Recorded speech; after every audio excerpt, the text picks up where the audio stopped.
ছেলেরা দেখে না, বলি তো এখানে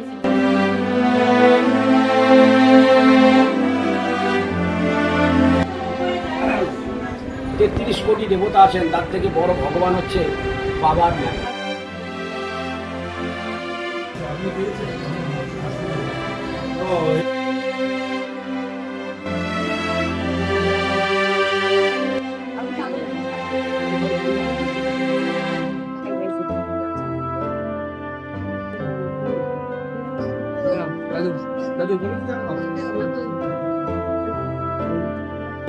আমাকে যদি কোনো কাজে লাগে আমায় বলবেন, আমি নাম্বার দিয়ে যাবো, যদি কোনো কাজে লাগে।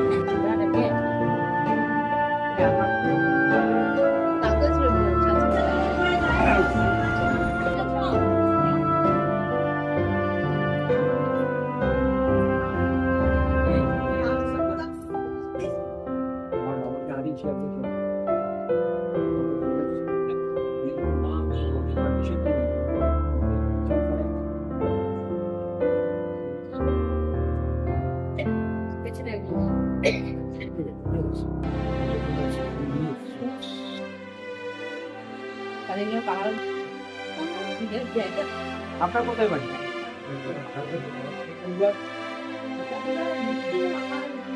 কর্মধারিণী মা দ্বিতীয় জন্মগ্রহণ করেছে, দ্বিতীয় জন্ম নিয়েছে। আজকে 2 বছর আগে আমার মায়ের ইউটেরাসে ক্যান্সার ধরা পড়েছে, ইউটেরাসে ক্যান্সার ধরা পড়েছে। ডাক্তারবাবু আমাকে বলেছিলেন যে জানি না কতদূর কি আমি করতে পারবো। তখন আমি বলেছিলাম যে আপনার কাজ আপনি করুন, আর আমার জয় মাতারার কাজ জয় মাতারা করুন। তাই মায়ের হাতে আমি আমার মাকে ছেড়ে দিয়েছিলাম, আর আজকে আমার মা আপনাদের কাছে। আর সেই জন্যই আজকে আপনাদের কাছে আমার মাকে আমি নিয়েছি। আমার মা ওনাদের যতটুকু আমার মায়ের যতটুকু ক্ষমতা হয়েছে, আপনাদের ভুল ত্রুটি হলে ক্ষমা করবেন।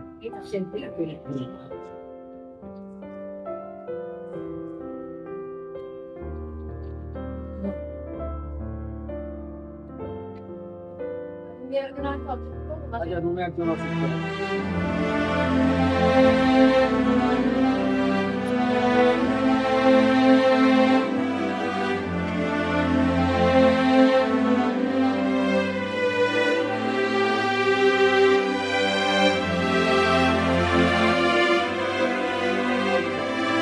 হাঁটাচলা করতে পারবো। আচ্ছা, ঠিক আছে বাবু, এটা রাখুন। এখানে একজন তো আছে, আপনি পেয়েছেন? ও, এখানে একজন আছে।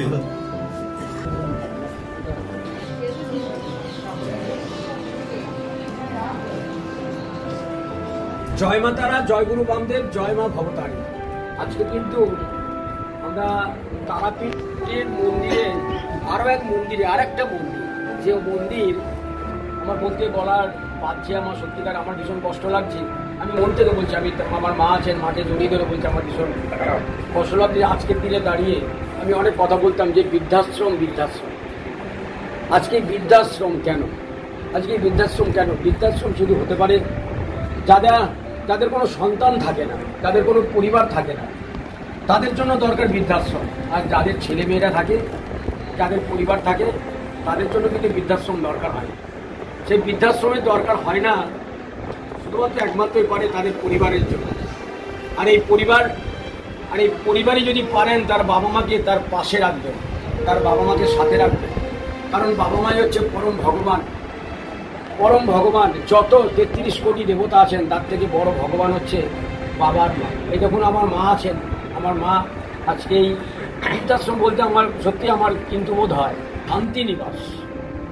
আমি এটা বলতেই পারি, এরা শান্তি নিবাস। এখানে যে সত্যি না, এরা শান্তি পাওয়া যায়। দেখুন, আমার ওইখানে আরেক মা কাঁদছেন, ওখানে আমার মা কাঁদলেই যে বড় মা আমার কাঁদছেন এখানে। তো আমার মায়ের বিগত আপনারা জানেন যে আমার মায়ের ভীষণ বড় একটা অসুস্থ থেকে মা ফিরে এসছেন এবং ফিরে দায়িত্ব নিয়েছিলেন ডাক্তারবাবু। এত মানুষ আর হচ্ছে আমার জয় মাতা। আর আজকে আমার মাই এসছেন, এনাদের একটুখানি যতটুকু পারার আমার মা যতটুকু পেরেছে। আমার মায়ের কাছ থেকে আপনারা জানেন আমার মা দোকানে থাকেন, আর এই দোকান থেকেই মা এখানে এসে ওনাদের সাথে একটুখানি বসে কথা বলা আর যতটুকু একটু সময় দেওয়া, এটাই, আর কিচ্ছু না। আর একটা কথা, যারা বড় বড় কি বলে সোশ্যাল মিডিয়া দ্বারা যারা এই ভিডিওগুলো দেখবেন, আপনারা দেখেছেন অনেক বড় বড় সংস্থা আছে বা অনেক মানুষজন আছেন, অনেক মানুষ আছেন যারা অনেক কিছু উল্টো বা অন্যভাবে আমরা খরচা করি। সেই খরচাটা যদি এই শান্তি নিবাসে যদি খরচা করা যেতে পারে, আমার মনে হয় মন মুগ্ধ হয়ে যাবে, মন শান্তিতে ভরে যাবে। হ্যাঁ, আর আপনাদেরকে সবাইকে বলছি, আপনারা আমার মা ঠাকুমা, আপনাদেরকে আমাদের সবাই মিলে আপনাদের সবাই আমাদের একটু আশীর্বাদ করবেন, যেন আজকে এইজন আমরা যেন আরো বড় কাজ করতে পারি। আপনারা ভালো থাকবেন, সুস্থ থাকবেন। জয় মাতা, জয় মাতা, জয় মাতা, জয় মা মুন্ডবাণী, জয় মা ভবতার। তারাপীঠ মানেই মহাপীঠ, আর মহাপীঠ মানেই মায়ের দর্শন, আর মায়ের দর্শন মানে এত মায়ের দর্শন, এত বাবা মা, এত মায়ের দর্শন। শান্তি কোথায়? শান্তি হচ্ছে এখানেই, যেখানে সব কিছু পিছিয়ে দিলেও সেখানেই শান্তি পাওয়া যায়, সেটা হচ্ছে শান্তির জায়গা। আর এই শান্তির জায়গায় যারা তো কঠোর পরিশ্রম করেন এনাদেরকে পরিষেবা দেওয়ার জন্য, দেখাশোনা করার জন্য, সেই ঘুম পাড়ানো থেকে শুরু করে নিয়ে খাওয়া দাওয়া থেকে শুরু করে নিয়ে সব কিছুটাই যেনারা দায়িত্ব পালন করেন এই দাদা দিদিরা। এনাদের মধ্যে অনেকেই আছেন, ওনারা হয়তো এই মুহূর্তে নেই, আপাতত এনারা 2-3 জন আছেন। এনারা যা বলার বলবেন, আপনাদের এই আশ্রমের নাম বা আপনাদের এটাই একটু বললেই হয়। আমাদের আশ্রমের নাম হলো শিউলিপুর উদ্যান ক্লাব, আর তারাপীঠ সংস্থা আমাদের আশ্রমের নাম। আমাদের 5 বছর থেকে আশ্রমটা আছে তারাপীঠে, 5 বছর থেকে চলছে। 5 বছর থেকে সবাই এখানে আছে, যতটা পারি আমরা ততটা করি, যতটা পারি তাদের জন্য। আগামী দিনে আপনারা আসবেন আমাদের এই শিউলিপুর উদ্যান ক্লাব বৃদ্ধাশ্রমে। এটা আমাদের ভারত সেবাশ্রমে একটু পরে, ঠিক আছে, ভারত সেবাশ্রমে মুন্ডবাড়িতলা রোডে আপনারা আসবেন, ঠিক আছে। যোগাযোগ করতে চাইলে, ঠিক আছে, ফোন নাম্বার দেওয়া থাকবে, যোগাযোগ করবেন, ঠিক আছে, অবশ্যই।